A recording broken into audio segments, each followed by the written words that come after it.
जीवन सार with BD Sharma सनातन ज्ञान यात्रा एपिसोड 1। ओम ध्वनि नहीं, सृष्टि का प्रथम स्पंदन।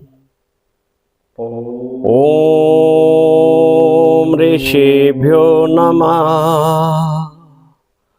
ओम गुरुभ्यो नमः।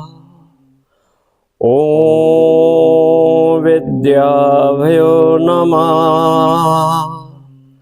नमस्कार साथियों, मैं हूं पंडित भजनदास शांडिल्य, आपका अपना बीडी शर्मा। जीवन सार विद बीडी शर्मा की सनातन ज्ञान यात्रा में आप सभी का हार्दिक स्वागत है।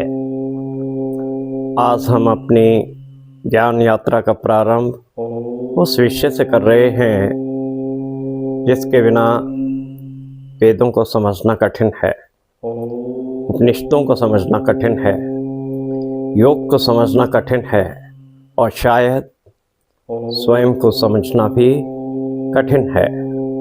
और वह विषय है ओम।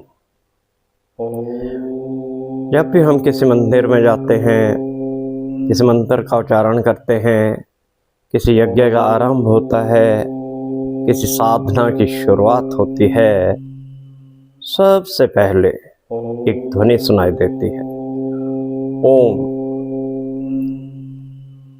क्या यह ओम केवल एक शब्द है? क्या यह ओम केवल किसी धर्म का प्रतीक है, या इसके भीतर संपूर्ण सृष्टि का रहस्य छिपा है? आज हम उत्तर देने की जल्दी नहीं करेंगे। आज हम केवल खोज प्रारंभ करेंगे, इतिहास नहीं, अनुभूति।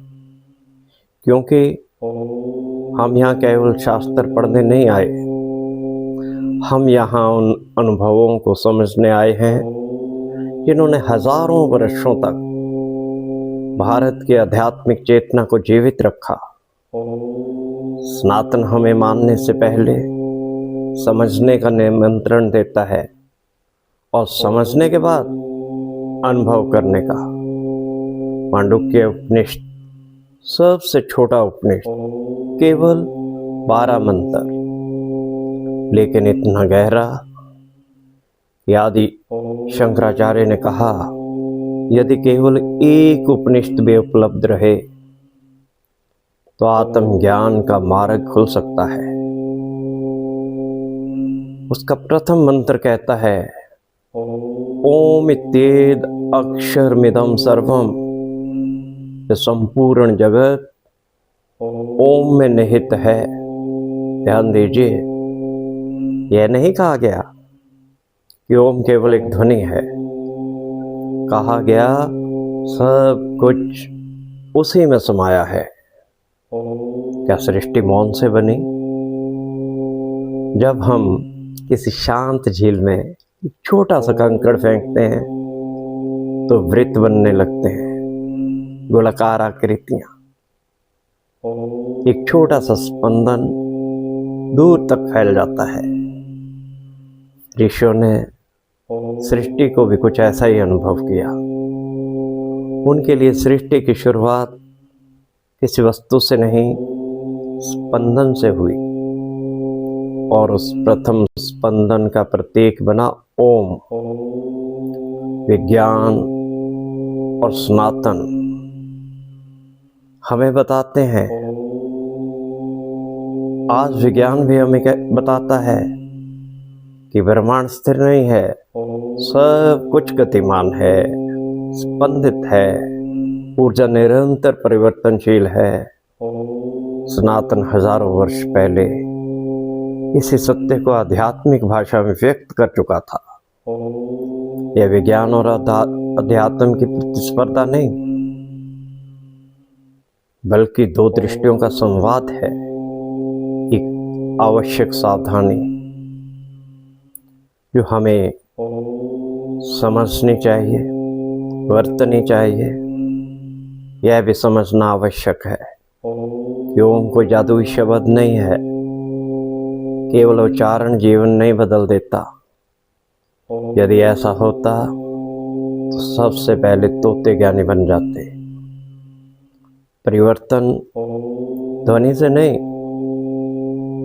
ध्वनि के पीछे की चेतना से आता है।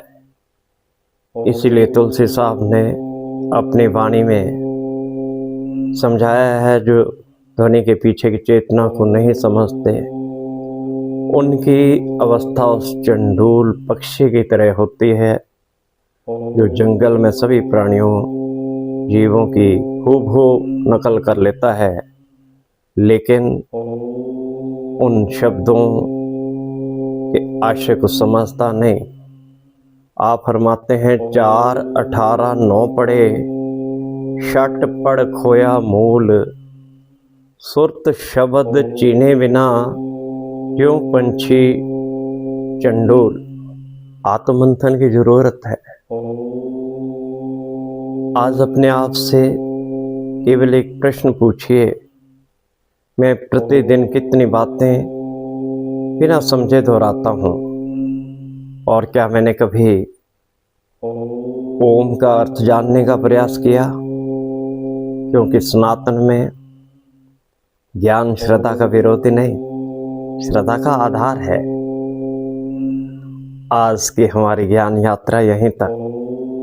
आज हमने जाना कि ओम केवल बोला नहीं जाता, उसकी ओर यात्रा की जाती है। लेकिन एक प्रश्न अभी विशेष है, यदि ओम संपूर्ण सृष्टि का प्रतीक है तो उसमें केवल 3 ध्वनियां ही क्यों हैं? अ, उ, म, और इनके बाद आने वाला मौन क्या कहता है?